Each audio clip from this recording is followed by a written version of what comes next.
మాత్రే నమః. నరుని దిష్టికి నాపరాయి కూడా పగిలిపోతుంది అంటారు.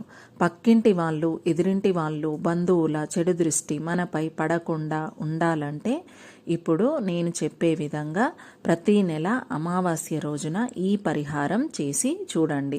ఈ పరిహారం ఎప్పుడు చేయాలంటే అమావాస్య రోజు సాయంత్రం సమయంలో చేస్తే చాలా మంచిది. ముందుగా ఒక నలుపు రంగు వస్త్రం కొత్తది తెచ్చిపెట్టుకోండి. దానిని తడిపి ఆరబెట్టుకోవాలి.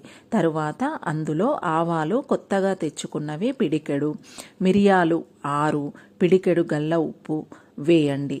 తరువాత ఒక రెబ్బ వేపాకు శుభ్రంగా కడిగి తడి లేకుండా ఆరబెట్టుకొని అందులో వేయాలి.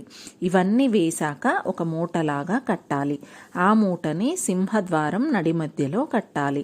మన ఎదుగుదల చూసి ఓర్వలేక దిష్టి పెట్టే వాళ్ళ నుంచి రక్షించే కవచంలా ఆ మూట పనిచేస్తుంది.